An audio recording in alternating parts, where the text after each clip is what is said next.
Why are you touching me? You're in a funeral home. You're dead. Just let me go. Please, please. I work as a mortician, but the people I serve aren't always dead. Sometimes they're still alive and I still treat them like corpses. Anna was my 1000th case. I picked up my scissors, like always, and cut through her elegant black dress. But just as I reached for the red one, Anna suddenly woke up. She was like the others before insisting she wasn't dead yet, but then she remembered the car crash. To calm her down, I patiently showed her a death certificate. What I didn't tell her was that I made that certificate myself. Anna still had her mind, but her body wouldn't listen to her anymore. To make her look better in the coffin, I started stitching up her wounds. But halfway through, I realized time was running out. So I pulled out an injection and pushed it straight into her artery. Visiting time had begun. An old woman came to see Anna's body. She looked at her pale, lifeless skin, and tears started rolling down. I was just about to cover her up when the old woman suddenly turned back around. She was a brunette. I'd like it back to that color. Of course. After she finally left, Anna slowly opened her eyes again. She started to feel her body. None of it made sense to her. But when she touched her own artery, there was still no pulse.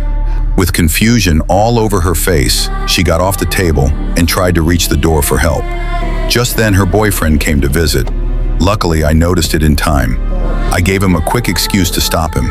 He had no clue that Anna was inside screaming for her life, but the sound of car engines drowned it all out. By the time I got back to the morgue, she was already sitting weakly on the floor. To keep her calm, I told her a secret. I said I could talk to ghosts. Even if her boyfriend was right there, he would only see a dead body. But she wasn't buying it. She started losing her temper, throwing things everywhere, desperately searching for some proof she was alive. I didn't get angry when I saw that. In fact, the more stubborn they are, the more I enjoy working on them. So I pulled back the curtain and showed her the full-length mirror. She froze. Her reflection was pale, no sign of color at all. Seeing her finally give in, I felt strangely satisfied after that. Anna became much quieter. She even dyed her red hair back to brown, just like her mother wanted. She was finally ready for her burial.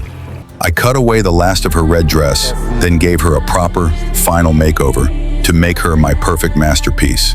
I dressed her in something beautiful and slipped on her most seductive stockings. After that, I got ready for the final shot. This time, the dose was triple. But just before I did it, Anna asked to see herself one last time. So I brought her a mirror, but as she was about to speak, the mirror fogged up and she realized something. She reached out and touched the glass. The fingerprint she left behind proved she was still alive. You lied to me.